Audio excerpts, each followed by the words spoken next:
every assignment, we're going to take a look into our selected population of female athletes and what we would do over a 2-week phase preparing them for the preseason. So our focus is for ACL prevention. I think of ACL prevention as just good training. So we're going to look at what we're going to take through our day 1, and we're going to go through our full dynamic warm-up, go through our sprints and plyo progression for that day, and then go into our strength phase for the day. So because we're a little bit confined in space and there's very few places that I can actually take my mask off to be able to articulate, we're going to keep it pretty much confined to the view of the camera right here, and then we're going to show all the exercises that are available and we're going to go through. So the first things first, we're going to start with our full dynamic warm-up because we're pretty constrained on time. 30 minutes isn't a lot of time, so we need to really get straight into it. So we're going to start with high knees, starting tall, pull the knee up, pull it up, make sure the back leg is locked, come back down. We want 10 of these. Preferably, since we're going to be with a basketball team, we do this moving to get some more blood flow and just keep them out of a stationary position. After that, we're going to go into a forward lunge with rotation. Take a lunge, rotate back and forth, and come back and stand back up again, moving forward. When we're doing this, knee over top of the toe, big chest, bend in the back knee, rotate to get rotation in that hip, stand up, and then take the next step. All right. The next exercise we're going to go into is our single leg RDL. Slight knee bend, reaching, sitting to the hip, stand back up, touch to get a little bit of contralateral progression through that, and then take the step to the next one. Again, from a side view, I'm not focusing on them reaching that far on that back leg. Just sitting into it, making sure right to the hip, standing back up out of it. All right. Our last one is going to be our lateral lunge with rotation, just to be able to get them to understand the depth that I want them to go to. I want them to touch the ground, shift, turn, and then we'll continue to move. Again, all of this is done within a dynamic progression to be able to start to get blood flow and just get them out of a stationary position. All right. After this, we're going to do things to just get their heart rate up a little bit more. So we're going to go high knees, running forward, taking it from that baseline to a half court position. After that, we'll go butt kicks. I'm not really a fan of this, but for the time that we have, it's an exercise that we can be able to use as well. Here. All right. From there, we'll go into a skip progression, focusing more of power skips, focus on them getting up. Now, what I'm looking for is, excuse my form, the first one, I'm actually looking for toes to be pulled up, so more or less being here, so we can load into that next step that we're going to be going into. Right after that, a backwards run just to be able to get a little stretch in the hip flexors and moving forward. Lateral shuffle, side to side, all the way down and all the way back. And karaoke, going down and back. That'll take us through our dynamic movements in preparation for our sprints. So for our sprints, we're going to be going from baseline to half court, and that is going to be focusing on full stops. So I'm going to give you a little demonstration within the space that I have available. Starting in a bilateral stance, sprint coming to a full complete stop, so they're learning how to decelerate properly. And that is one of the bigger components that we see with ACL prevention, is the inability to control the motion that you've created and come to a complete stop in the proper ranges of motion within the constraints of what is available. All right.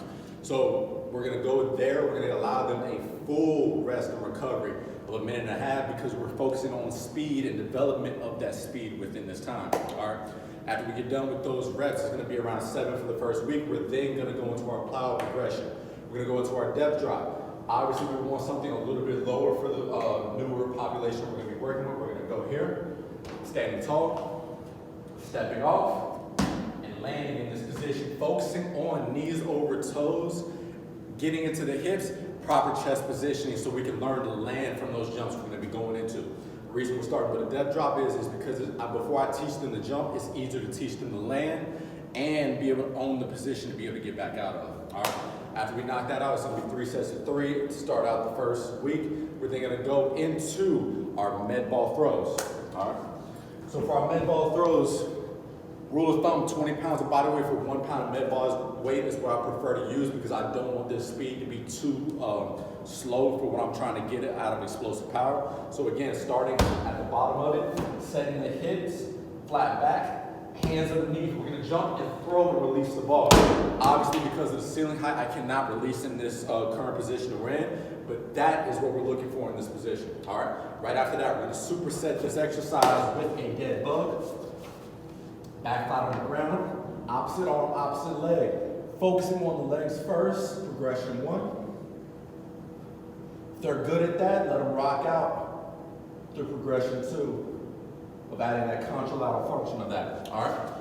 Supersetting both of those exercises, give them about a minute of rest in between because I do want to build some training density in between that, and then rocking back out through 2, 3 reps of those exercises for the first week.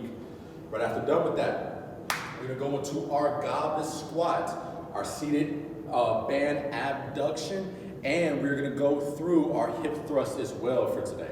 So these are the 3 exercises we're gonna rock out with for our lower body progression. So obviously a goblet squat, you're gonna wanna teach them with a pretty light dumbbell to start out with.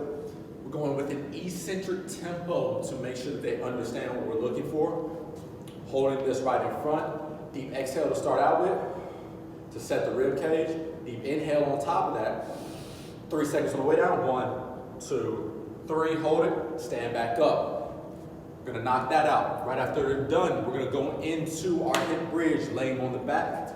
No weight to start out with, both feet on the ground, feel the low back on the ground, bridge up, come back down. Heels on the ground to start out with because they may feel a cramp in their hamstring, but if they're good to rock out with the whole foot on the ground, that's what I would prefer. Again, feel low back, bridge up, hold, come back down. All right. Right after that, we're gonna go into a seated hip abduction. So preferably we would have to have bands at this time, wrapping around the knee. Sitting down in this position, tall position, make sure the hips are underneath us. Push out against the band, hold, come back in. Push out against the band, hold, come back in. All right. All 3 of these exercises are going to be treated as a tri-set, meaning that you are going to go from one exercise to the other. Again, because we are short of time, we're going to build some training density within this current strength phase, and then after that, you take your rest of a minute and a half to allow for some recovery between that. All right. Starting with our warm-up, mobility, full dynamic, going into our sprints, our plyo progression, some power work and strength work. This is one of our days, exactly our day 1 that we're gonna be looking for our ACL prevention. Again, all of these play a role into each other. There's not one magical exercise you can do to prevent an ACL injury, but good training